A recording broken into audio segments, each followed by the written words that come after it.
ያሏቸውን ጥያቄዎች አንስተዋል። ባለፉት ዓመታት የተሰሩ ስራዎችን በተመለከተ ያላቸውን ሀሳብም እንደዚሁ አጋርተዋል። ዛሬም በእነዚህ ውይይቶች ላይ ከተሳተፉ ከፍተኛ የመንግስት የስራ ኃላፊዎች መካከል የተወሰኑትን እዚህ ስቱዲዮአችን ጋብዘን በውይይቶቹ ላይ ስለነበሩ ሀሳቦችና ስለተገኙ ግብአቶች መሰረት አድርገን እንነጋገራለን። አብራችሁን እንድትሆኑ በአክብሮት እንጋብዛችኋለን ተመልካቾቻችን። ሁላችሁም እንኳን ደህና መጣችሁ። ስለመጣችሁ እናመሰግናለን። አስቀድሜ እናንተን ላስተዋውቅ። እዚህ አጠገቤ የሚገኙ ከፍተኛ የመንግስት የስራ ኃላፊዎች አሉ። ተመልካቾቻችን ዶክተር ፍጹም አሰፋ የፕላንና ልማት ሚኒስትር፣ እንዲሁም ዶክተር ቢቄላ ሁሪሳ የብልጽግና ፓርቲ የህዝብና ዓለም አቀፍ ግንኙነት ዘርፍ ኃላፊ፣ ዶክተር እንዳሻው ጣሰው የማዕከላዊ ኢትዮጵያ ክልል ርዕሰ መስተዳድር፣ እንዲሁም ወይዘሮ ጫልቱ ሳኒ የከተማና መሰረተ ልማት ሚኒስትር እዚህ ከኛ ጋር ይገኛሉ። የተለያዩ ሀሳቦችን እያነሳን ቆይታን እናደርጋለን። በድጋሚ አብራችሁን ሆኑ። በአዲስ አበባ ሁሉም ክፍለ ከተሞች ላይ ነው ይሄ ውይይት የተደረገው። በተለያዩ ክልል ከተሞች ደግሞ ሰፋ ባሉ ከተሞች ላይ ነበር ውይይቱ ሲደረግ የነበረውና ሁላችሁም ተሳትፋችኋል። እንደው ስገምት አንዳንዴ ቀረብ ብላችሁ ሄዳችሁ ማታውቁባቸው ቦታዎች ላይም የተገኛችሁ ይመስለኛልና የሚኖረው ስሜት የተለየ ነው ብዬ አስባለሁኝና ወይዘሮ ጫልቱ የነበረው ስሜት ምን ይመስላል? እርስዎ የነበሩት ሆሳዕና ነው። ሆሳዕና ላይ ምን አይነት ስሜት ነበረ? የህዝቡ አቀባበል፣ የነበሩ ሀሳቦች፣ አጠቃላይ እርስዎ ላይ የፈጠረውን ስሜት እስቲ ያጋሩ። የጉባ ብስራቶችና የመደመር መንግስት ትሩፋቶች በሚል መሪ ቃል መላው የሀገራችንን ህዝብ መወከል የሚችሉ የተለያየ የህብረተሰብ ክፍል ህዝብ አግኝተናል። በርከት ያሉ የኢትዮጵያ ከተሞችን እንዲሁ ማግኘት ችለናል። እንግዲህ ከመዲናዋ ከተማ አዲስ አበባ ጀምሮ ብዙ ከተሞቻችን ጋር እንዲህ አይነት ሰፋ ያለ የህዝብ ውይይት ነበረ። እንግዲህ ብልጽግና ፓርቲ ከለውጡ መንግስት የለውጡ መንግስት እንደመሆኑ መጠን በተለይ ከለውጡ ወዲህ እንደዚህ አይነት ሰፋፊ ህዝብን በቀጥታ የማግኘት ልምዱ የቆየ ባህላችን ሆኗል። እንግዲህ የትኛውንም ውሳኔ በፓርቲም በመንግስትም ሲወሰን የመንግስት ኃላፊዎች በሰሙት ልክ የፓርቲ ኃላፊዎችን በሰሙት ልክም ጭምር መረጃው ህዝብ ጋር መድረስ እንዲችልና የፓርቲውንም አቅም መጠቀም እንዲቻል የተቀመጡ ዳይሬክሽኖችም እንግዲህ የሚፈጸሙት ህዝብና መሬት ላይ ስለሆነ በቀጥታ መልእክቱን ለማድረስ የሚደረግ ባህል የተለመደ ነው። የዘንድሮው ግን እጅግ ለየት የሚያደርግ እውነትም የኢትዮጵያ ማንሰራራት ብለን ያልነው በተጨባጭ ህዝብ ጋርና መሬት ላይ መኖሩን በሚያረጋግጥ መንገድ የጉባ ብስራቶች በከፍተኛ ደረጃ ህዝባችን ጋር ኮሚኒኬት ማድረግ የተቻለበትና ህዝቡም ራሱ ዊትነስ ማድረግ የቻለበት እጅግ የተሳካ መድረክ ነው ብሎ ማንሳት ይቻላል። ዶክተር እንዳሻው እርስዎም ደግሞ እንደዚሁ የነበረው ውይይት ላይ የተሳተፉት ሰመራ ሎጊያ ነዋሪዎች ጋር ነበርና በአጠቃላይ እዛ አካባቢ የነበረው ስሜት የህዝቡም በደንብ ጥያቄዎችን ያነሳበት ስለነበረ ምን ስሜት ፈጠረው እርስዎ ላይ? ከአንድ ቦታ ወደ አንድ ቦታ ተጉዞ ከማህበረሰብ ጋር ውይይት ማድረግ ብዙ አይነት ስሜቶች ይኖሩታል። አንዱ የልምድ ልውውጥ ነው። ሁለተኛ አካባቢያችንን በደንብ ማወቅ መለየት፣ ሶስተኛም የተለያየ ቦታ ያሉ የህብረተሰብ ክፍሎች ለመንግስታችንና ለፓርቲያችን ያላቸውን አጠቃላይ ድጋፍ ምን ይመስላል የሚል ነገር መለየት አስችሏል። ባለፈው ጊዜ ከህብረተሰቡ ጋር ውይይት አድርገንባቸው እንደ ቤት ስራ የወሰናቸው ጉዳዮች ነበሩ። አሁን ደግሞ እየሰራን ያለነው በጣም ትልልቅ ሜጋ ፕሮጀክት በሀገር ደረጃ አሉ። አፈጻጸማቸው ምን ይመስል ነበረ? የትኞቹ ተፈጽመዋል? የትኞቹ በየትኛው ደረጃ ህብረተሰብ ጋር ደርሷል የሚል ነገር ለማየት ችለናል። በዋናነት የውይይታችን ዓላማ የነበረው ሁለት ጉዳዮችን ማረጋገጥ ነው። አንዱ የህብረተሰብ ተጠቃሚነት ነው። ሁለተኛው የህብረተሰብ ተሳትፎ ምን ይመስላል የሚሉ ጉዳዮች ለማረጋገጥ ነበረ። በሁለቱም አንግል ስናየው ያረግናቸው ውይይቶች ግቡን የመቱ መንግስታችንና ፓርቲያችን የጀመሩት ስራ ትክክለኛ መሆኑ እውነትም ህብረተሰቡ እየተጠቀመ መሆኑና ከዚህ ባሻገር ደግሞ ሌሎች ልዩ ልዩ ፍላጎቶች ደግሞ ከጊዜ ወደ ጊዜ መጨመራቸውን ለማየት ችለናል። ውይይቱም ጥሩ ነበር፣ ጉዞዬም በጣም ጥሩ ነበር። ዶክተር ፍጹም ወደ ባህር ዳር ነው ያቀኑት። እርስዎ ደግሞና ከባህር ዳር ህዝብ ጋር የነበረውን ቆይታ የፈጠረቦትን ስሜት እስኪ ያጋሩ። በጣም የሚገርም ነበረ። አንደኛው እንደተባለው መንግስት በተለይ መንግስትን የሚመራው ብልጽግና ፓርቲ ህዝብን የማወያየት ህዝብን የማዳመጥ አቅልሃለሁ ከሚል ይልቅ ህዝቡ ምን ይላል ምን ይፈልጋል የሚለውን ለማዳመጥ እንዲህ አይነት መድረኮች ሲያዘጋጅ ከዚህ ቀደም መጀመሪያ አካባቢ ባህር ዳር ባይሆንም ሌሎች ጋር ህዝብን ለማወያየት በሚሄድ ጊዜ ሰው እንዲመጣ የሚጠበቀው ቁጥር የታቀደ ቁጥር እንዲመጣ ብዙ ሰዓት መጠበቅ ነበረ። በዛም ላይ እንግዲህ ከታሰበው በጣም ዝቅተኛ ቁጥር ያለው ሰው መጥቶ በታሰበው ደረጃ ውይይቱ ሳይደረግ የሚካሄድባቸው ጊዜዎች በተለይ መጀመሪያ የህዝብ ውይይት በደንብ በጀመረን ጊዜ ማስታወሰው ነው። ይሄኛው በጣም የሚገርም ነው። ህዝቡ በጣም በጠዋት መጥቶ በጊዜ ከተፈለገው ሰዓት ቀድሞ መጥቶ ከሚፈልገው ቁጥር በላይ ወይም ከታቀደው ቁጥር በላይ መጥቶ በጉጉት የውይይት ሰዓቱን ይጠብቅ ስለነበረ በጣም ከህዝብ ጋር ተቀራርቦ መስራት መጀመራችን ህዝብን ማዳመጣችን እንዴት ውጤት እያመጣ መሆኑን ያቀድናቸው እቅዶች መሬት ላይ እየወረዱ ህዝቡ ጋር ውጤት እያሳዩ መሆኑን ህዝብ ፍላጎት እያሳየ ያሳየ በመሆኑ በጣም የሚገርም ነበር። ለኔ የሰጠኝ እንግዲህ ስሜት ህዝቡ ውስጥ ያለ አንደኛ የመልማት ፍላጎት፣ ተጨማሪ ጥያቄዎች በነጻነት የመግለጽ የተሰሩ ስራዎችንም አክኖሌጅ የማድረግ እና ይሄ ውይይት ደግሞ እንዲቀጥል የመፈለግ በጣም ከፍተኛ በህዝብና በመንግስት መካከል ያለ ግንኙነት የመጠንከር ሁኔታን ያሳየኝ በመሆኑ በጣም በእጅጉ ደስ ብሎኝ ነው የመጣሁት። ከፍተኛ የመንግስት የስራ ኃላፊዎች ህዝቡ በየቀኑ በአካል የማያገኛችሁ ሰዎች ነበራችሁ። ህዝቡ ድረስ ሄዳችሁ ስታወያዩ የነበረውና እርሶስ ከህዝብ ጋር የነበረው ቆይታ የፈጠረበት ስሜት ምን ይመስላል? እኔ በደቡብ ምዕራብ ኢትዮጵያ ክልል የሚዛን አማን ከተማን ህዝብ ነው ያወያየሁት። የሚዛን አማን ከተማ በደቡብ ምዕራብ አቅጣጫ የሚገኝ ትልቅ ከተማ ነው።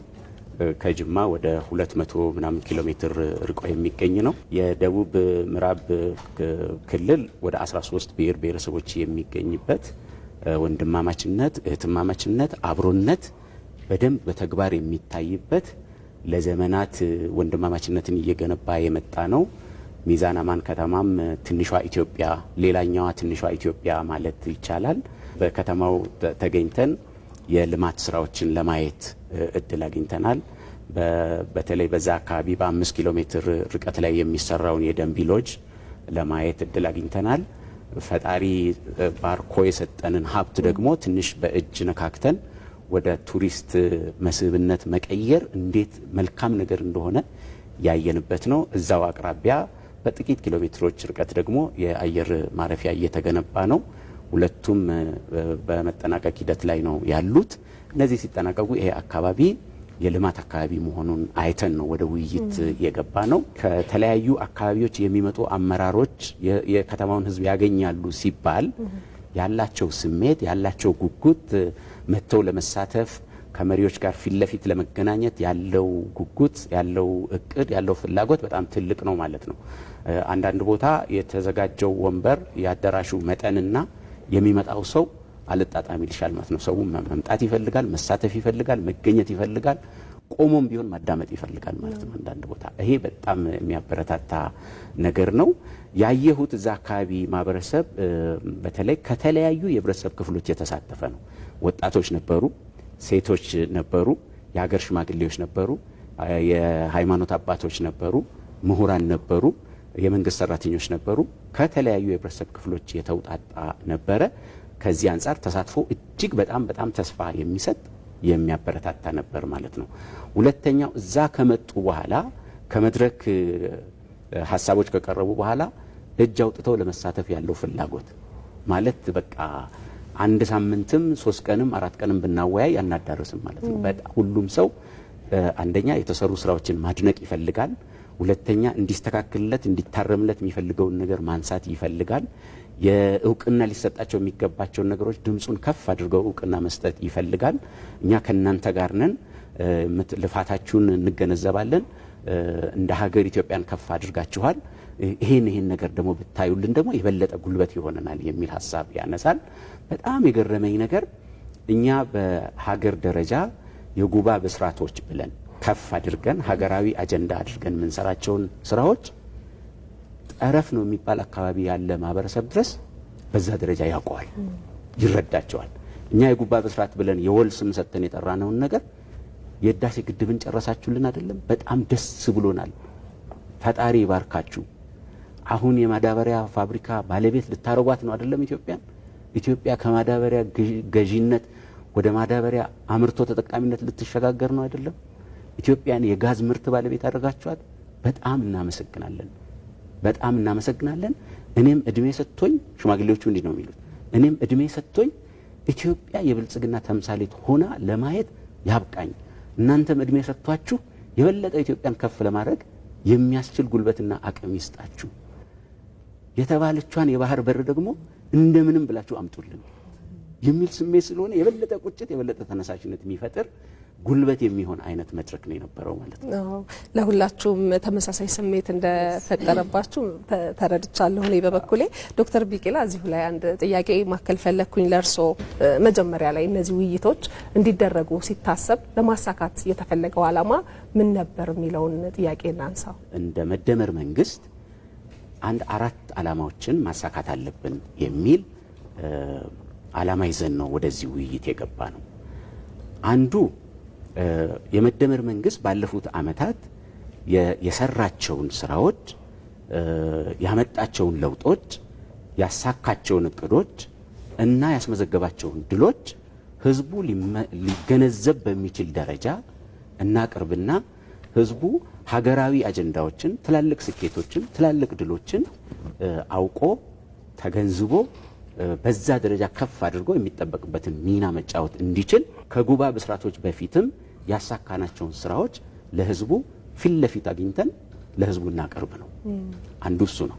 ሁለተኛ መንግስት ተናጋሪ ብቻ ሳይሆን አድማጭም ስለሆነ ህዝቡን እናድምጠው፣ ፊት ለፊት እናግኘውና የህዝቡን ፍላጎቶች፣ መሻቶች፣ ቅሬታዎች፣ ጥያቄዎች እና ወደፊት እንዲስተካከሉለት እንዲታረሙለት የሚፈልጋቸውን ነገሮች ፊት ለፊት እናግኝና የተለያዩ የህብረተሰብ ክፍሎችን አንድ አዳራሽ ውስጥ አግኝተን እናናገር ነው። መንግስትና ህዝብ ፊት ለፊት ይገናኝ የሚል። ሶስተኛው ደግሞ በአጠቃላይ የሚቀጥሉት ፊት ለፊታችን ያሉ በጣም ትላልቅ ነገሮች ስላሉ መንግስት የሚጠበቅበትን ኃላፊነት እንዲወጣ፣ ህዝብም ደግሞ ከፊታችን ለሚጠብቁ ትላልቅ የጉባ ብስራቶች ሂደቶችና ውጤቶች የሚጠበቅበትን ሚና አውቆ እንዲወጣ የሚያስችል የጋራ ተልእኮ የጋራ መዳረሻ ላይ ከተስማማን በኋላ መንግስትም የቤት ስራውን ወስዶ እንዲሰራ፣ ህዝብም ደግሞ የሚጠበቅበትን ሚና እንዲጫወት ተልእኮ ለመስጠት ነው። አራተኛው ህዝብን በተለያየ መንገድ ሊያደናግሩ የሚሞክሩ የተሳሳተ መረጃ የሚሰጡ የሐሰት መረጃዎች፣ የሚያደናግሩ የሚዲያ ዘመቻዎች፣ በግራም በቀኝም የተቀናጁ የህዝብን መረጋጋት ሊነሱ የሚችሉ የህዝብን ግንዛቤ ሊያዛቡ የሚችሉ መረጃ ሊያዛቡ የሚችሉ ጉዳዮችን ህዝብ ጋር ፊት ለፊት ተገናኝተን እውነቱን እንዲያውቅ ከእውነት ጋር እንዲቆም እና ከአፍራሽ መረጃዎችና ከአፍራሽ ዘመቻዎች ራሱን ቆጥቦ ከእውነትና ከእውቀት ጋር እንዲቆም የጋራ ግንዛቤ የጋራ አቋም ለማስያዝ ነው ማለት ነው። እነዚህን 4 ነገሮች በመናይበት ጊዜ በጣም የተሳኩ ነበረ ማለት ነው። አንደኛ ህዝቡ ተገንዝቧል እውነትን። ሁለተኛ መንግስት የሚሰራቸውን የሚያሳካቸውን ያስመዘገባቸውን ድሎች በሀገረ መንግስት ግንባታ፣ በኢኮኖሚ እንቅስቃሴዎች፣ በማህበራዊ ልማት ስራዎች፣ በከተማ ልማትና በሌሎች ስራዎች እንዲሁም በዲፕሎማሲያዊ እንቅስቃሴዎች የተሰሩ ስራዎችን የመጡ ውጤቶችን እንደሚገነዘብ ድምጹን ከፍ አድርጎ ተናግሯል። ሁለተኛ በሚቀጥሉት ጊዜያት ደግሞ መንግስት ይሄን የሚሰራ ከሆነ እኛ ደግሞ በራሳችን አቅማችን በፈቀደ መጠን እነዚህን በመስራት ከመንግስት ጎን እንቆማለን የሚል የጋራ አቋም የጋራ ግንዛቤ የተያዘበት ነበረ ማለት ነው። ዓላማውን ያሳካ መድረክ ነበር ማለት ነው። መልካም አመሰግናለሁ ዶክተር። ወደ እርስዎ ልምጣ ዶክተር እንዳሻው። እንዲህ አይነት ውይይቶች መካሄዳቸው አዲስ ነገር አይደለም። ባለፉት አመታትም የተለመደ ነው። በተለይ ደግሞ የለውጡ መንግስት በደንብ ሲሰራበት የነበረው እንደዚህ ወደ ህዝብ ቀርቦ ህዝብን ማዳመጥ ላይ በትኩረት ሲሰራበት የነበረ ጉዳይ ነው። እነዚህን ጥያቄዎች በቅርበት ከማዳመጥ አኳያ የዚህ የአሁኑ ባለፉት ሳምንታት የተደረገው ውይይት ምን አይነት እንድምታ አለው የሚለውን ሀሳብ እናንሳው።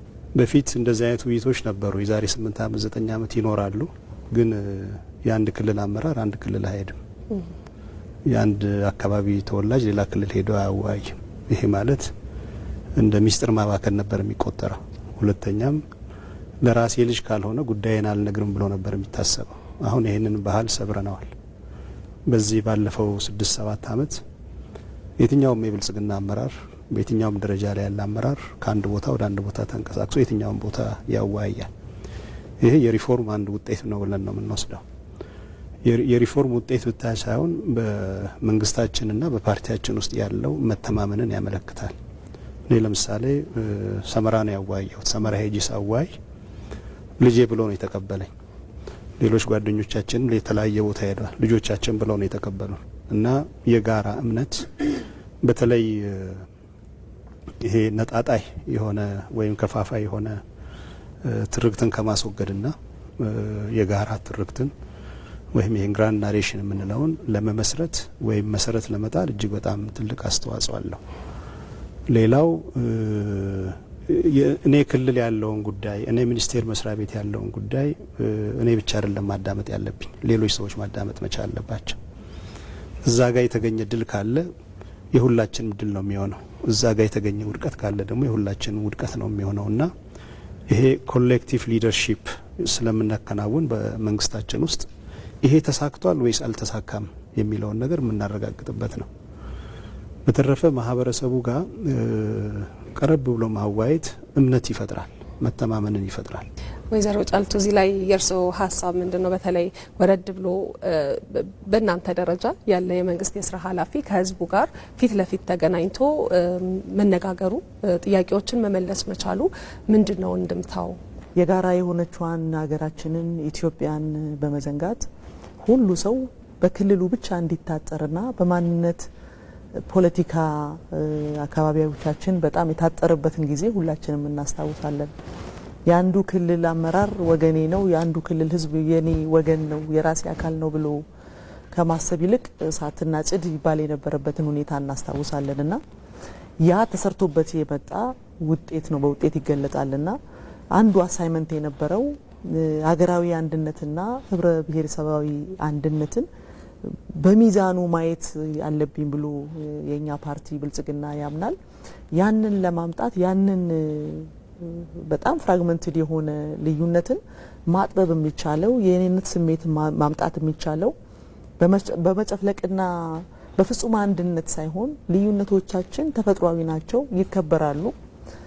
ነገር ግን ህዝብ ማለት ደግሞ የጋራ ነው፣ ኢትዮጵያ ማለት ደግሞ የጋራ ናት የሚለውን እሳቤ ማምጣት የሚቻለው ከምንም በላይ ይሄ ሰውነት ማንነት የሚለው ነገር በጣም የጎላበት ይሄ በሆነ ማህበረሰብ ብቻ የሚገለጥ ሳይሆን አክሮስ ሀገር ኢትዮጵያ ላይ ያለው ማህበረሰብ ተመሳሳይ ስሜት ተመሳሳይ ፍላጎት ያላቸው መሆኑን ማየት ይቻላል። በዚህ አጋጣሚ እንግዲህ ፌዴራል መንግስት ላይ እንግዲህ ተንጠልጥሎ ያለ መንግስት ሳይሆን ታች ግራውንድ ላይ ቀበሌ አካባቢ ላይ ታች ያለ ማህበረሰብ ጋር ሄዶ ማወያየት ማለት እኔ እውነት ለመናገር ተጨማሪ ኢነርጂ፣ ተጨማሪ አቅም፣ ተጨማሪ ጉልበት ይዘን የመጣ ነው።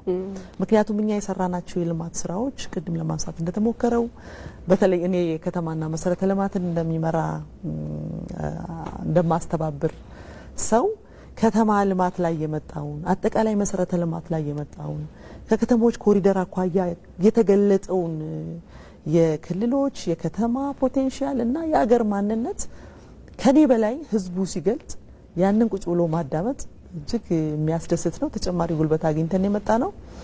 ህዝቡ ደግሞ እኛ የሰራናቸውን ስራዎች ከፍተኛ ዊትነስ ያደርጋል። በዛ ልክ ደግሞ የጎደሉትን በነጻነት የማንሳት አቅም መፈጠሩን ስናይ እውነትም ያሰብነውን ብልጽግና ማረጋገጥ እንችላለን። መሰረት ደግሞ መጣል የምንችለው በዲሞክራሲያዊ አፕሮች ስለሆነ ፊት ለፊት ላይ የፌዴራል መንግስት ነው፣ ሚኒስትር ነው፣ ፕሬዝዳንት ነው የሚል ነገር የለም ማለት ነው። ይሄን ሰርታችኋል፣ በርቱ፣ ከጎናችሁ ነን፣ የሚቀራችሁ ይሄ ነው፣ ይሄንን ደግሞ አስተካክሉ፣ በሚቀጥለው ይሄን እንደምትመልሱ ደግሞ ከጎናችሁ ነን፣ በርቱ ብለው ተጨማሪ ጉልበት ያገኘንበት ነውና እጅግ ትምህርት የሚሰጥ ነው ከህዝብ ጋር መወያየት የሚለውን ለማንሳት ነው። መልካም ዶክተር ወደ እርስዎ ልምጣ። እርግጥ ሁላችሁም ጋር ተመሳሳይ የሆኑ ነገሮች ሊኖሩ እንደሚችሉ አስባለሁኝ። ግን ደግሞ እንድናነሳው ፈልጌ ነው። ቀላል ነገር አይደለም። ህዝቡም እዛ ጋር ሲመጣ ልክ ሌላ ጊዜ በአካባቢው ላይ ያሉ የስራ ኃላፊዎች ጋር እንደሚወያየው አይደለም። በደንብ ጠንከር ያሉ ጥያቄዎችንም ማንሳት የሚችልበት መድረክ እንደሆነ አስቦ ነው የሚመጣውና እንድምታውን በእርሶ በኩል የተረዱትን ነገር ለእኛም እንዲያጋሩን ፈልጌ ነው። ህዝብ በዛ ሌብል በነጻነት ከሚጠበቀው ቁጥር በላይ ቅድም እንዳልኩት ወጥቶ ሁሉ ሰው ለመናገር እየፈለገ ጥንካሬያችንን ብቻ ለይስሙላ ሳይሆን የደከማችሁት እዚህ ቦታ ላይ ነው፣ ይሄንን ስሩ፣ ይሄ ግድፈት አለ። አንዳንዱ ጋር ስም እየጠቀሱ ለምሳሌ በክፍለ ከተማ፣ በቀበሌ፣ በወረዳ ችግር ካለ ስም እየጠቀሱ ተጠያቂነትን አረጋግጦ ብሎ ማንሳት መቻል የህዝብና የመንግስት ግንኙነት በጣም እየጠነከረ መምጣቱን ያሳያል። የበለጠም ያጠነክረዋል። አንዱ እንደምታ ይሄ ነው ማለት ነው። ሌላኛው እንደምታ ያው የዴሞክራሲ ባህል የመጠንከር ነው፣ ምንም ጥርጥር የሌለው። ስጋት የለም። አሁን በደንብ መድረኮቹ የሚያሳዩት እንግዲህ ጥያቄዎቹን በሚዲያም እናንተ የህዝቡን ውይይት ዘግባችኋል አይደለም? በነጻነት ነው ህዝቡ ዲሞክራሲ በቃ ሰው ይሆናል ያለውን ኢኮኖሚያዊ፣ ማህበራዊ፣ ፖለቲካዊ ጥያቄ በነጻነት መጠየቅ ችሏል እና በተለይ ከአሳታፊነትም አኳያ የሁሉም ማህበረሰብ ክፍል መምጣት መቻሉ ሴቶች፣ ወጣቶች፣ የንግዱ ማህበረሰብ አባላትን ጨምሮ ከሃይማኖት አባቶች፣ የሀገር ሽማግሌዎች ሁሉም የህብረተሰብ ክፍል የተሳተፈበት መሆኑ ከተሳትፎም አጠቃላይ ከተነሱ ነገሮችም የዲሞክራሲ ባህል ግንባታ አኳያ ትልቅ እንደምታ ያለው ነው። ያን እያጠነከረ የሚሄድ ነው ማለት ነው። በሌላ ደግሞ በኩል ስንመለከተው ሌላ ተጨማሪው እንደምታው እንግዲህ እንደ መንግስት ለህዝቡ ፖሊሲ እንቀርጻለን፣ እቅድ እናወጣለን፣ ፕሮግራሞችን እንቀርጽና የህዝቡ ጥያቄን ይመልሳል፣ የልማት ጥያቄን ኢኮኖሚያዊ ይሁን ማህበራዊ ልማት ጥያቄን ይመልሳል ብለን ምንሰራቸው ግራንድ ነገሮች እንዳሉ ሁሉ በተለይ በጣም ኢላማውን የመታ ስራ ያልሆነ ቦታ ኢላማውን ስተን ህዝቡ ምንድነው ኤግዛክትሊ የሚፈልገው? እስካሁን የሰራነው ነገር አለ? የእውነት ጥያቄዎቹን መልሰናል በሰራናቸው ስራዎች ወይስ ገና መመለስ ያለብን ሌሎች በርካታ ጥያቄዎች አሉ? የምንሰራው የልማት ስራ ኢላማውን ያሳካ ነው የሚለውን ለመፈተሽ ትልቅ እድል ይሰጣል። የተገኙ ግብአቶች ብዙ ነው የሚሆኑት፣ በጣም በርካታ ነገሮች ስለሆነ እንደ ሀሳብ የሚነሱትና ግብአቶችንም እንዲሁ ከማግኘት አኳያ ውይይቶቹ የነበራቸው ፋይዳስ? ባለፉት ጊዜያት ባለፉት አመታት ህዝብ ሲያነሳቸው የነበሩ ጥያቄዎች በተለይ ህዝብ ቆጥሮ ለመንግስት ይፈቱልኝ፣ ይታዩልኝ፣ ይስተካከሉልኝ ያላቸው ጥያቄዎች ምን እንደሆኑና እነዛን ከመፍታት አኳያ መንግስት የትኞቹን ጉዳዮች እንደፈታ፣ የትኞቹ ጉዳዮች በሂደት ላይ እንዳሉ፣ የትኞቹ ጉዳዮች ደግሞ ለጊዜው አቅም የሚጠይቁና ዝግጅት የሚጠይቁ ህዝብ ሊታገሰን የሚገባው የትኞቹ እንደሆነ ተለይቶ የከተማ አስተዳደሩና ክልሉ በጋራ ሆነው ከፌደራል የሄደው ዋና አፈጻጸሞችን የያዘውን አንድ ላይ ለህዝብ አቅርበን የጀመር ነው። ስለዚህ ህዝብ ባለፉት አመታት ምን ሲጠይቅ ነበር፣ የትኞቹ ተመልሰዋል፣ የትኞቹ በሂደት ላይ ናቸው፣ የትኞቹ ደግሞ ጊዜ አቅምና ዝግጅት ይፈልጋሉ የሚለውን አቅርበን ስለነበረ ለውይይቱ መነሻ ሆኖ የነበረውም እሱ ስለነበረ የተገኘው ግብአትም እሱን መሰረት ያደረገ ነው ማለት ነው። አንዱ የተገኘው ግብአት የገባኝ ነገር ህዝብ ከሰራንለት፣ ጥያቄውን ከሰማን፣ አቅም በፈቀደ መጠን ከስር እየመለስን ከሄድን ህዝብ ይገነዘባል፣ ያውቃል፣ የተሰራውን ስራ ቆጥሮ ይናገራል ብቻ ሳይሆን ያመሰግናል። የሰሩትን መሪዎች ያመሰግናል፣ የሰሩትን መዋቅሮች ያመሰግናል፣ መንግስትን እንደ መንግስት ያመሰግናል፣ እውቅና ይሰጣል። አንዱ የተገኘው ግብአት ይሄ ነው። በጣም ወሳኝ ነገር ነው። ሁለተኛ ህዝብ መንግስት ችግሮችን ይፈታልኛል አቅም አጥሮት ነው እንጂ የበጀትና የሌሎች ጉዳዮች ችግር ሆኖ ነው እንጂ ህዝብ መንግስት ችግሬን ይፈታልኛል ብሎ ያምናል። ትረስት አለው በመንግስት ላይ ትረስት አለው። ይሄን ተገንዝበናል በደንብ ነው የተገነዘበ። ስለዚህ የጸጥታ ችግሩን የመሰረተ ልማት ችግሩን ሌሎች ችግሮችን በሙሉ ሊፈታልን የሚችለው መንግስት ስለሆነ እኛ መንግስትን ልንደግፍ ይገባል፣ ሚናችንን ልንወጣ ይገባል የሚል ግብአት ነው የተረዳ ነው ማለት ነው። ሶስተኛ ህዝብ መንግስትን ይከታተላል። ጥሩ የተሰሩ ስራዎችንም ይከታተላል። የጠፉ የተንጋደዱ ነገሮችንም እግር በእግር ይከታተላል። ማንኛውም ሰው እና አመራር ከህዝብ አይን ሊያመልጥ አይችልም። ከህዝብ ክትትል ሊያመልጥ አይችልም። እቺን ተረድተናል። እያንዳንዷን በቀበሌ ያለች ችግር፣ በወረዳ ያለች ችግር፣ በከተማ ያለች ችግር፣ በክልል ያለች ችግር፣ በፌደራል ደረጃ ያለች ችግር ህዝብ ያውቃል እና እያንዳንዷ ቦታ ጠቅሶ ስም ጠቅሶ ሰው ጠቅሶ ነው የሚያነሳው ማለት ነው። ስለዚህ እኛ በህዝብ የዕለት ተዕለት ክትትል ስር ነን ብለን ነው ስራችንን መስራት ያለብን። ምንም ማምለጥ አንችልም ከህዝቡ ማለት ነው። ያን በደንብ ተገንዝበናል። ህዝብ ይከታተላል፣ ይደግፋል፣ በመንግስት ላይ እምነት አለው እና የልማት ውጥኖቹ ተሳክቶ ለማየት ይጓጓል። ይሄ እንዲሆን ደግሞ ከስር ከስር የሚነሱ ጥያቄዎች እንዲፈቱለት ይፈልጋል።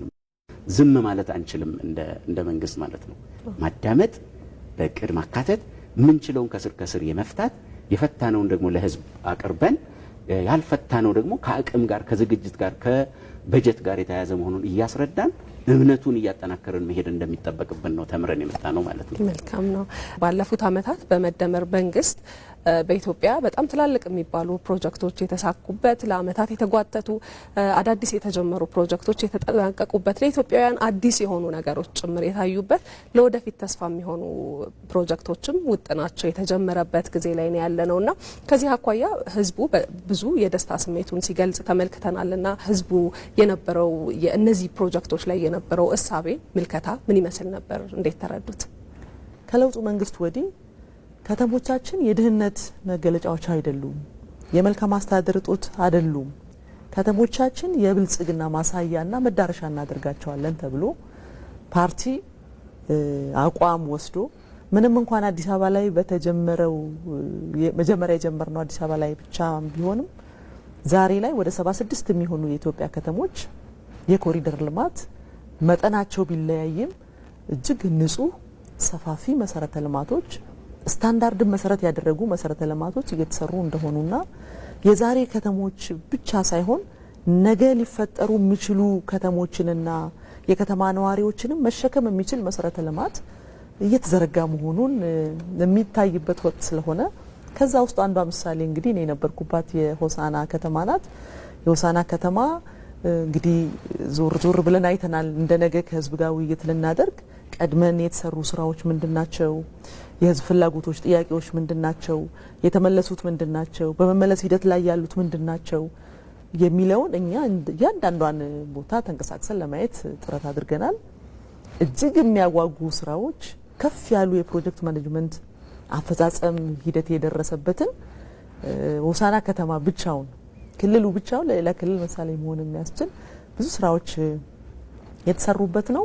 መንግስትና ማህበረሰብ በከፍተኛ ደረጃ ግንኙነታቸው የተጠናከረበት፣ ትረስት የተፈጠረበት፣ ዛሬ በዚህ ሁሉ ቻሌንጅ እንዲህ አይነት ስራ መስራት የሚችል መንግስት እና ፓርቲ ነገ ነገሮች ሲረጋጉ ወደ ቦታቸው ሲመለሱ ከዚህ በላይ ይሰራልኛል በሚልና ተደማሪ የእድገት ጥያቄና ፍላጎት የተነሳ የማይጠየቅ ነገር የለም ማለት ነው። ትችላላችሁ የሚለው ትረስት ኦልሬዲ የተፈጠረ ስለሆነ ከዚህ ይሄንን ተምሬያለሁ አይቻልም። መልካም ዶክተር ፍጹም ባህር ዳር በፈተና ውስጥ ሆኖ የመስራት የማልማት ተምሳሌት የሆነች ከተማ ናት ብዬ አስባለሁኝ።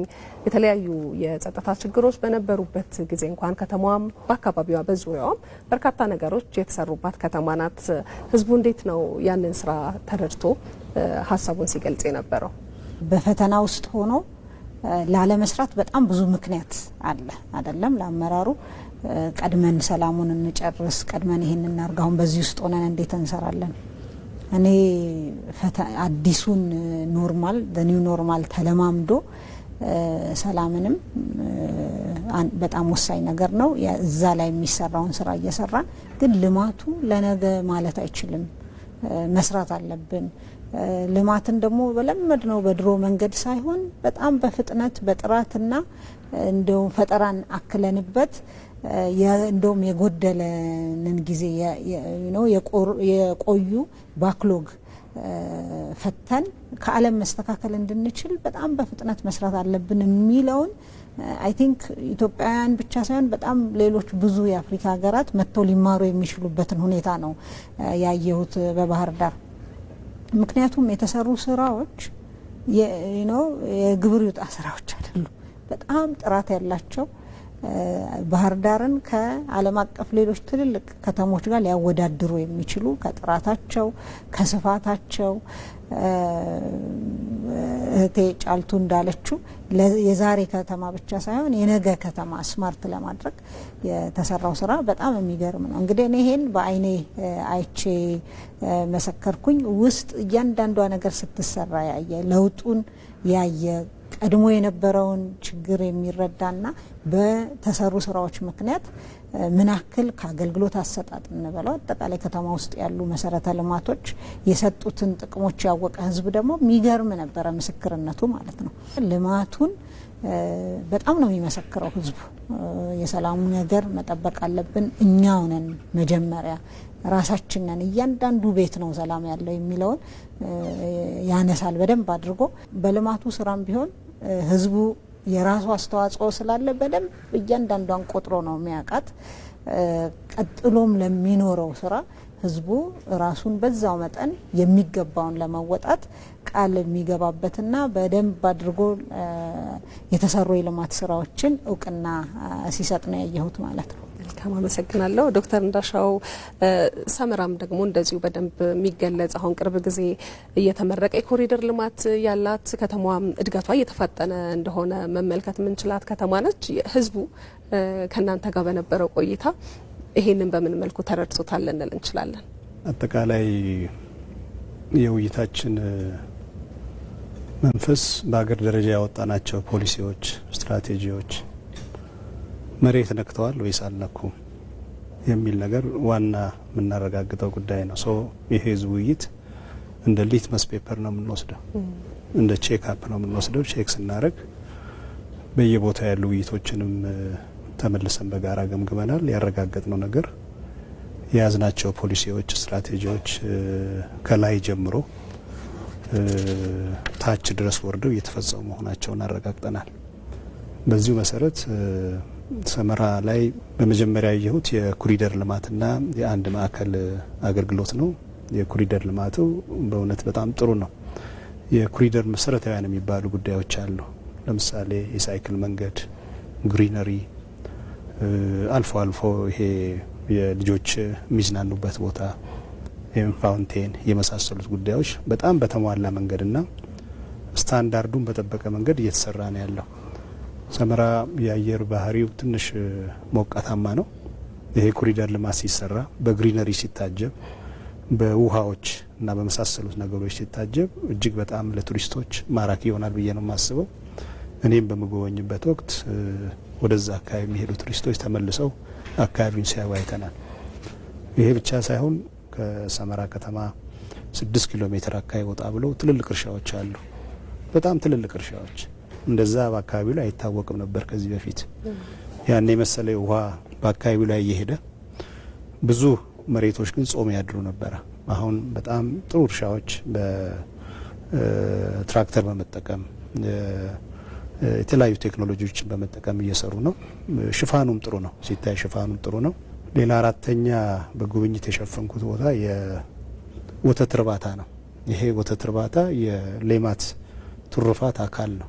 ሌማት ትሩፋት ደግሞ አንደኛው የቤተሰብ ብልጽግና የምናረጋግጥበት ነውና ሰመራ አካባቢ እንደሱ አይነት ልምድ አልነበረም። ሰው ተጉዞ ነበር ያሉትን እንስሳቶች ያሉትን ነገሮች በማጓጓዝ ነበር የሚጠቀመው።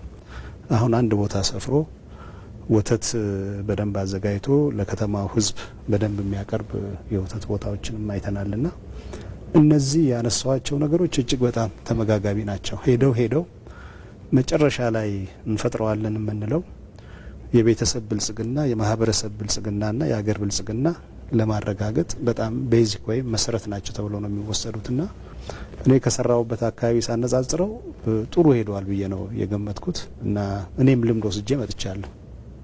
መልካም አመሰግናለሁ በጣም ዶክተር ቢቂላ የሚዛን አማን ነዋሪዎችን ስሜት ቅድም በደንብ ሰዎች የነበራቸውን ተሳትፎ በደንብ አድርገው ሲገልጹልን ነበር። ስለዚህ ወደ ሌላ ጥያቄ ልለፍና ከርሶ ጋር ቢታረሙ መሻሻል አለባቸው አፋጣኝ ምላሽ ይፈልጋሉ ያላቸው በርካታ ጉዳዮች ነበሩ። በእርግጥ እንደየአካባቢው ሊለያይ ይችላል። ግን በዋናነት የተወሰዱ ጥያቄዎችና ጎልተው የወጡ እንደ ችግር የታዩ ነገሮች ምን ነበሩ? ከዋጋ ንረትና ከኑሮ ውድነት ጋር የተገናኘው ነገር ሰው በብዛት ያነሳው ጉዳይ አድርገን ነው ያየነው ማለት ነው። ስለዚህ ስራ እየተሰራ ነው፣ መሰረተ ልማት እየተስፋፋ ነው፣ ሀገር እያደገች ነው። ነገር ግን የኑሮ ውድነቱ አልተስተካከለልንም። ይሄን መንግስት ሊያይልን ይገባል።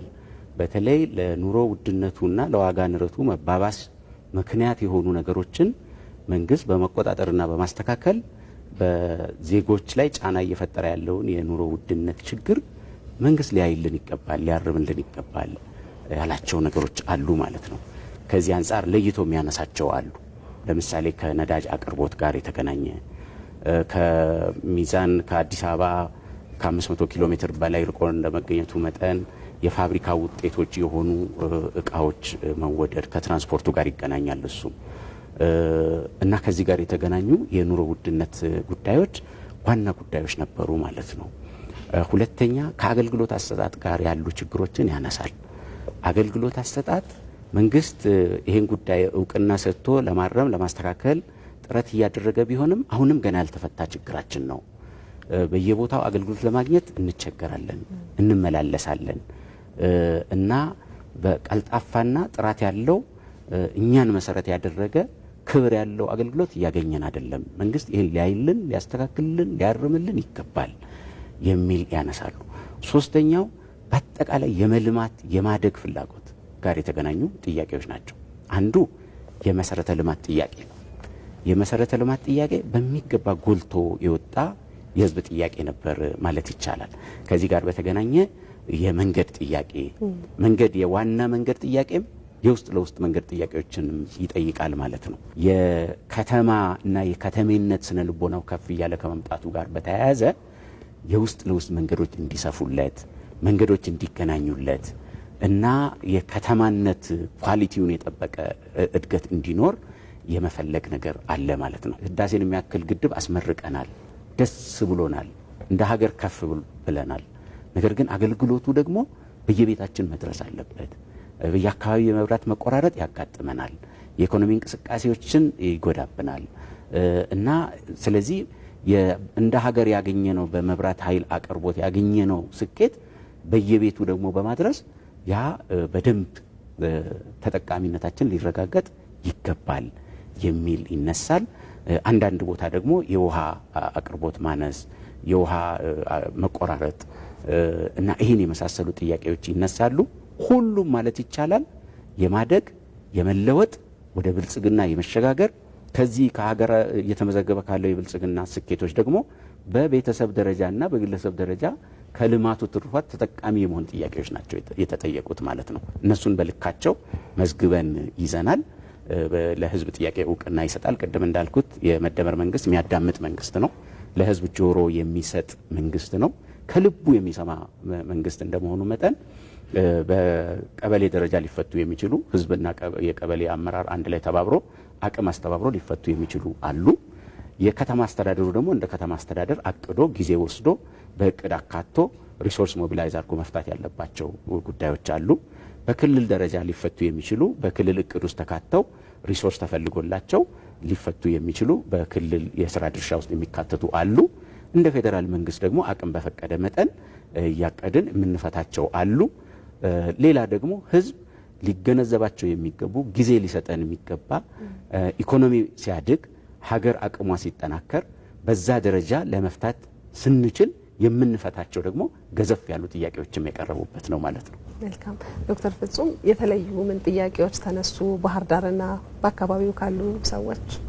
እንግዲህ እነዚህ ጥያቄዎች ባህር ዳርም ዶክተር ቢቂላ ያነሳቸው ጥያቄዎች ባህር ዳርም የተነሱ ናቸው። በዚሁ የሚጠቃለሉ ሆነው ግን እንደየአካባቢው ተጨባጭ ሁኔታ የሚነሱ ነገሮች አሉ አይደለ? ከዛ አኳያ ባህር ዳርና በአካባቢው የተነሱ ጥያቄዎች ውስጥ የሰላም ጥያቄ አንዱ ነበረ። የሰላምና የጸጥታ ጥያቄውን ሲያነሳ ህዝቡ ቅድም እንዳልኩት ኤክስተርናላይዝ አድርጎ መንግስት ሰላምን እንደው ቁጭ ያድርግልን እዚህ ጋር አምጥቶ የሚል ሳይሆን የተገኘውን ውጤት በማድነቅ መንግስት ለሰላም በሩ ክፍት መሆኑን ታጣቂዎች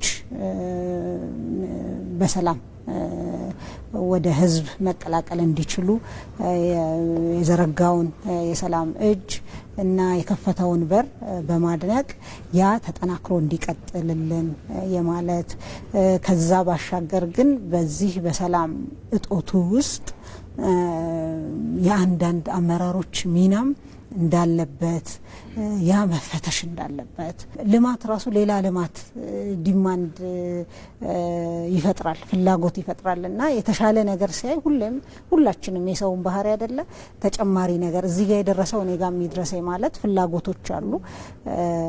የአገልግሎት አሰጣጥ እንግዲህ እንደ መንግስት አክኖሌጅ አድርጎ መንግስት በቃ ይሄ ትልቁ ክፍተታችን ያልመለስ ነው በአግባቡ ያልመለስ ነው በማለት እየተሰራ ያለ መሶብ አንድ ማዕከል አገልግሎት የዛ ምላሽ አንዱ አካል ሆኖ ግን ገና ብዙ የሚቀሩ እንዳሉ ህዝቡ ነግሮናል። እንግዲህ ባህር ዳር ህዝብም ይሄን አንስቷል ማለት ነው። ዶክተር እንዳሻው ያው ተመሳሳይ ነገሮች እንደሚኖሩ ጠብቃለሁ። እርስዎ በነበሩበት በሰመራና በአካባቢውም የተለየ ነገር ነበር? የተለየ ጥያቄ? ተመሳሳይ ነው። ከልማት አንጻር የመንገድ ጉዳይ አንስተዋል። ከውሃ ጋር የተያያዙ ጉዳዮች አንስተዋል። እንዴት እንደሚፈቱም እዛው ላይ ማብራሪያም ተሰጥቷል። የተወሰኑ ደግሞ ማስታወሻ ተይዞባቸዋል። ከማህበራዊ አገልግሎት አንጻር የአዳሪ ትምህርት ቤት፣ አካል ጉዳተኞች አገልግሎት መስጫ የመሳሰሉት አንስተዋል።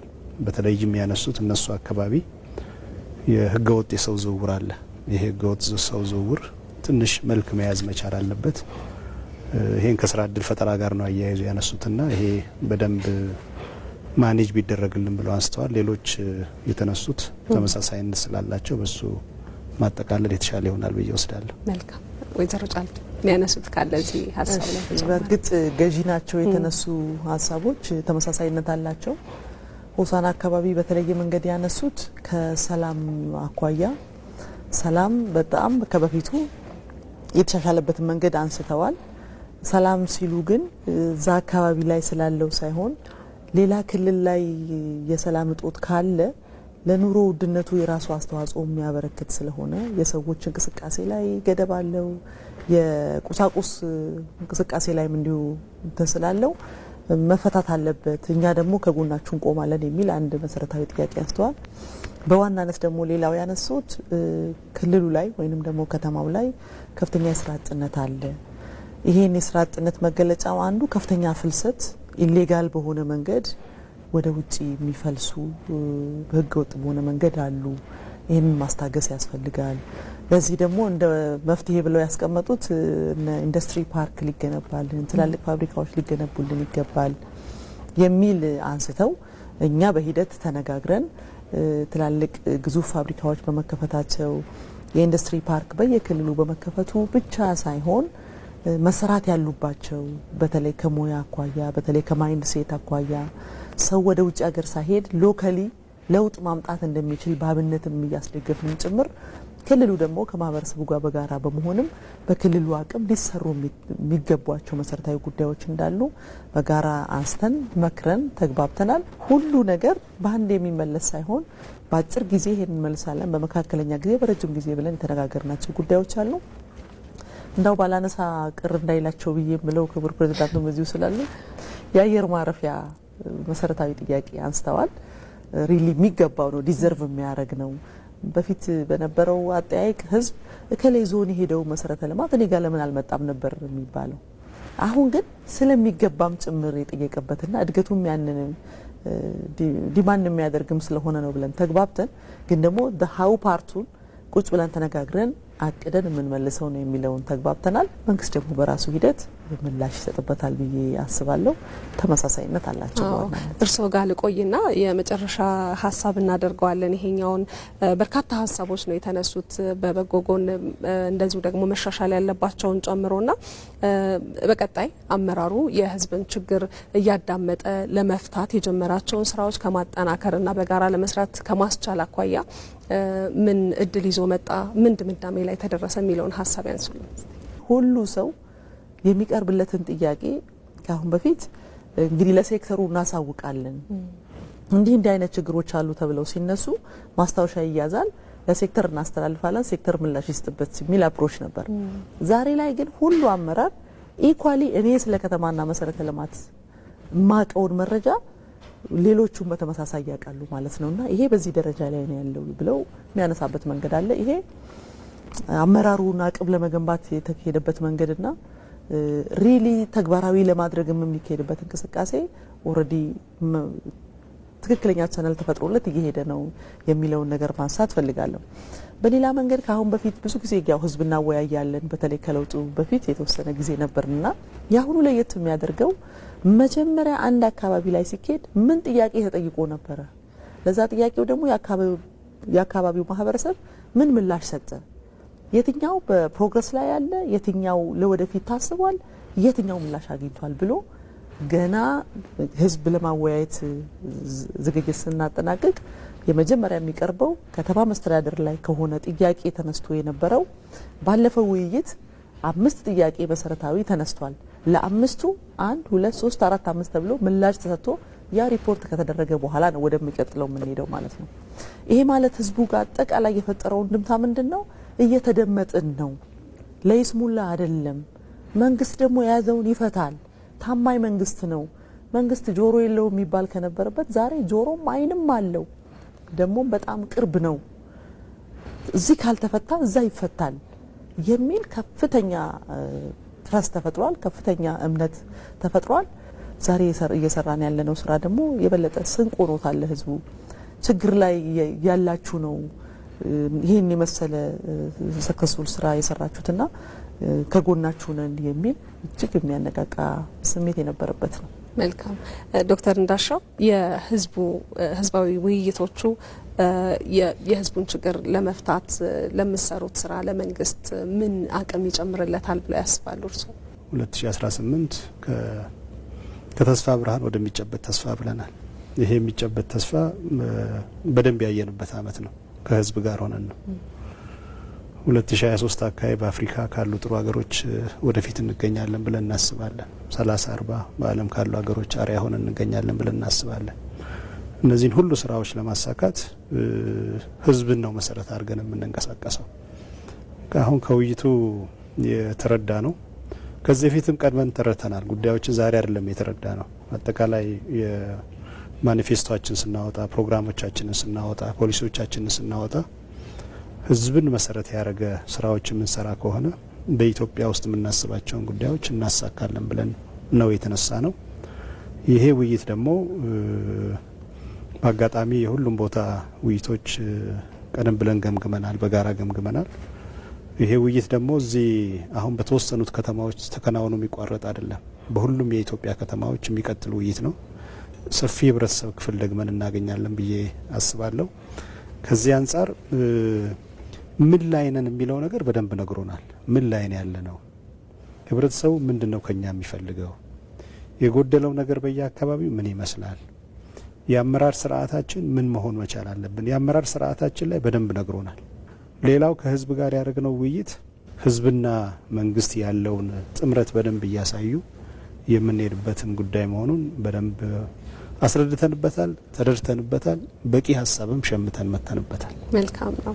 ዶክተር ፍጹም ህዝብ መንግስት ይመልስልኛል ብሎ አምኖ የተለያዩ ጥያቄዎችን አንስቷል። ማድነቅ ያለበትንም እንዲሁ አድንቋል። በነበሩት የውይይት መድረኮች ላይ ይሄ መሆኑ ለመንግስት ምን ይጨምርለታል? ህዝብ በአካባቢው ካሉ አመራሮች ጋር ካለው መዋቅር ፊት ለፊት ሆኖ መንግስት መጥቷል ብሎ እንግዲህ በሄድንበት ይሄ ነገር ተሰርቷል፣ ይሄ ይጎላል ብሎ ማለቱ መንግስት መፈጸሚያ አቅሙን እንዲያሰላ መንግስት ያቀደውን እቅድ የሚፈጽሙለትን አመራሮቹንና የመንግስት ሰራተኞችን የበለጠ እንዲቀርጽ ተጠያቂነትን ለህዝብ ተጠያቂ መሆናችንን ህዝብ ደግሞ እንደዛው በግልጽ ሲናገር ያነቃናል። በዚህም ምክንያት አይደለም ሌላ ተጨማሪ ጥያቄ በሁለተኛነት የሚመጣው ያለውን እቅድ በአግባቡ እንድንወጣ ትልቅ አቅም ይፈጥረዋል ማለት ነው። እንደ ሀገር ሉዓላዊነትን በመሳሪያ ብቻ ነው አቅም ወይም በወታደር አቅም ብቻ ሳይሆን የኢኮኖሚ አቅምም በጣም ወሳኝ እንደሆነ በአንዳንድ ጉዳዮች ራሳችንን መቻል ለምሳሌ ማዳበሪያ፣ ለምሳሌ ኃይል፣ ኢነርጂ በጣም ወሳኝ ስለሆኑ እነዚህንም ህዝቡ በዛው እኩል እንዲገዛ ሀሳቦቹን የማድረግ ያው መንግስት ሀሳቡን ቢያመጣም ማለት ነው።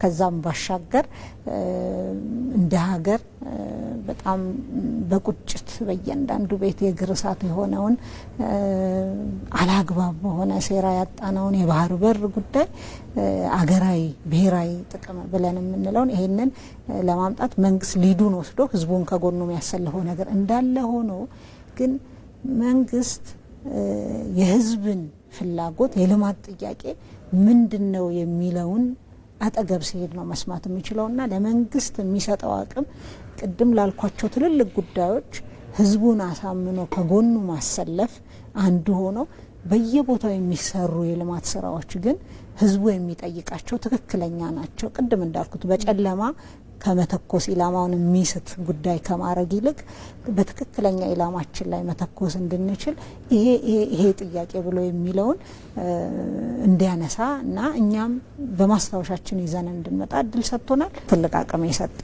ነበር መድረኩ ማለት ነው። መልካም። መግቢያችን ላይ የአራት አላማዎች ነበሯቸው እነዚህ ህዝባዊ ውይይቶች የሚል ሀሳብ አንስተውልን ነበርና ስኬታማም ሆነው እንደተጠናቀቁ ነበር ያነሳ ነውና በአጠቃላይ አላማቸውን ከማሳካት አኳያና ለመንግስት ተገቢውን ግብአት ከማስገኘት አኳያ ምን ግምገማ ላይ ተደረሰ የሚለውን ሀሳብ ለማጠቃላይ ያንሱልን። የመደመር መንግስት ህልም የኢትዮጵያ ህዝብ ህልም መሆኑን ያረጋገጥንበት ነው። የጋራ አቋም የጋራ ግንዛቤ ያረጋገጥንበት ነው።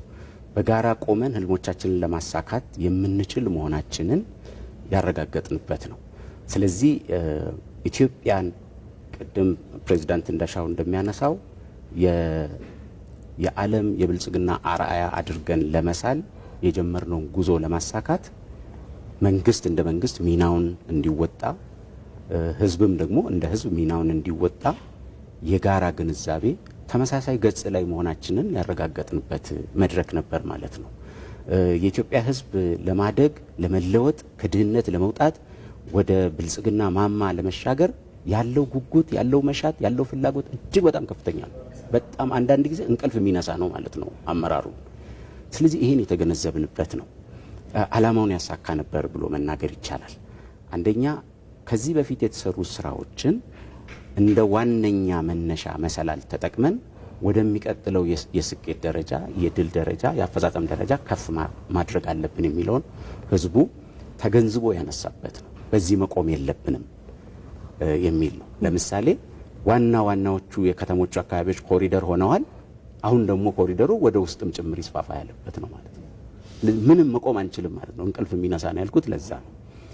ይሄን ተገንዝበናል። መንግስት የልማት እቅድ አቅዶ ራዕይ ሰንቆ በሚንቀሳቀስበት ጊዜ ቶሎ የሚጋራ፣ ቶሎ የራሱ የሚያደርግ፣ ቶሎ አብሮ የሚሰለፍ ህዝብ እንዳለ አረጋግጠናል። ይሄ በጣም ተስፋ የሚሰጥ ልብ የሚያሞቅ በጣም ትልቅ አቅም የሚሆን ነው ለመደመር መንግስት አመራሮችና አባላት ማለት ነው። ይሄን ተገንዝበናል።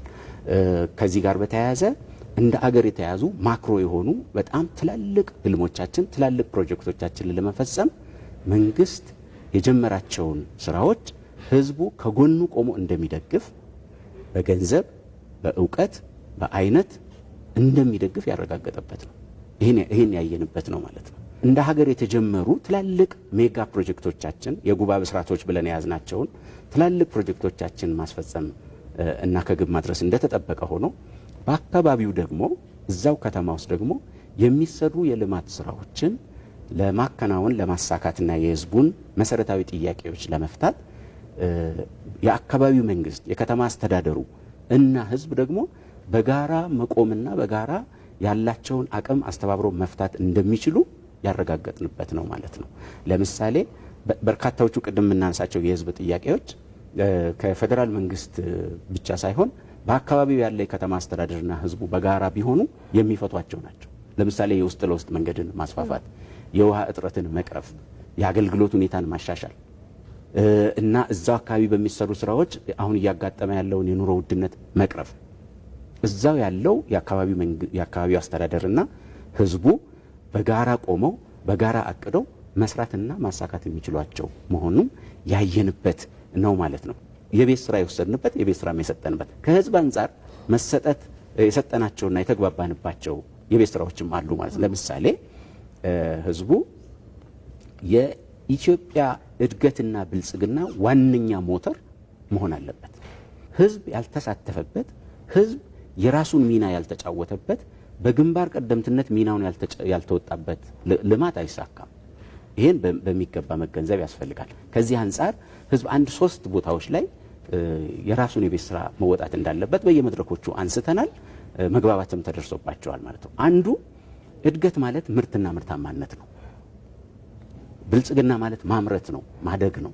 ከዚህ አንጻር ህዝቡ እኔም መንግስት የሚያደርገውን ጥረት ከግብ እንዲደርስ ከተፈለገ እኔም ሙሉ ጊዜን፣ ሙሉ ጉልበቴን፣ ሙሉ አቅሜን አስተባብሬ መስራት አለብኝ፣ ማልማት አለብኝ የሚለው ላይ እያንዳንዱ የህብረተሰብ ክፍል ሚናውን መጫወት አለበት የሚል ነው። ሁለተኛ የሰራ ደግሞ እያንዳንዱ የህብረተሰብ ክፍል ከሚሰራው የመቆጠብ ቁጠባን ከፍ የማድረግ የቆጠበውን ደግሞ ቀስ በቀስ ወደ ኢንቨስትመንት እያሸጋገረ በግለሰብ ደረጃና በቤተሰብ ደረጃ የራሱን ብልጽግና የራሱን ከድህነት የመውጣት እንቅስቃሴ እንዲሁም ከተረጅነት የመላቀቅ ጥረቶቹን እያረጋገጠ የሚሄድ ከሆነ ሰው እንደ ሰው የከተማ ነዋሪው እንደ ከተማ ነዋሪ የሚሄድ ከሆነ ሀገር ከችግር እየተላቀቀች ትመጣለች። ይሄ እጅግ በጣም ወሳኝ ነው። ስለዚህ መስራት፣ መቆጠብ፣ ወደ ኢንቨስትመንት ማሳደግ፣ የራሱን ኢኮኖሚ ማሸጋገር እንዲሁም ደግሞ የመንግስትን ገቢ በሚገባ በሰራው ልክና በህግና ስርዓት በተቀመጠው መንገድ የመንግስትን ገቢ በሰዓቱና በስርዓቱ መንገድ መክፈል እጅግ በጣም ተገቢ ነው። አገር የሚያድገው ዜጎች በሚከፍሉት ገቢ ነው። ይሄን የሚወጣ ከሆነ ሀገር እያደገች ትመጣለች። አሁን በተለያየ መንገድ የተነሱ የህዝብ ጥያቄዎችም እየተመለሱ የሚመጡት በዚህ መንገድ ነው ማለት ነው። እሱ ብቻም አይደለም። አሁን ያለውን የሰላምና የሀገራችንን የመረጋጋት ሁኔታ ዘላቂና አስተማማኝ ሰላም ከማስፈን አንጻር ዜጎች በያሉበት ቦታ ሁሉ ሚናቸውን መጫወት አለባቸው የሚል እምነት አለኝ። የኢትዮጵያ ሰላም ማለት እያንዳንዱ ዜጋ አስተዋጽኦ ያለበት ነገር ነው። የሀገራችን ታሪካዊ ጠላቶችም ሆነ የባንዳዎችና የባዳዎች ጥምረት የህዝቦችን ሰላም ማናጋት ላይ ትኩረት ያደርጋል። ዜጎቻችንን በሃይማኖት፣ በብሔር፣ በማንነት፣ በጎሳ በተለያዩ መንገድ ማጋጨት ላይ መሰረት ያደረገ አቅጣጫ ነው የሚከተሉት ታሪካዊ ጠላቶቻችን። ለዚህ እምቢ የሚል ማህበረሰብ፣ እምቢ የሚል ዜጋ መፈጠር መቻል አለበት። ከዚህ አንጻር እንደተለመደው የወንድማማችነት የአብሮነት እና ለሰርጎ ገብ አፍራሽ ኃይሎች እምቢ የሚል በጋራ የሚቆም በወንድማማችነት የሚቆም በብሔር የማይከፋፈል በሃይማኖት የማይከፋፈል በጎሳ የማይከፋፈል በሌላ የማንነት አውዶች የማይከፋፈል ማህበረሰብ እጅግ በጣም ወሳኝ ነው ማለት ነው። ይሄ ከሆነ ነው የሀገራችን ሁለንተናዊ ብልጽግና የሚሳካው የሚል ስለሆነ እኛም እንደ መንግስት እንደ መደመር መንግስት ኃላፊነቶቻችንን ቆጥረን ወስደናል።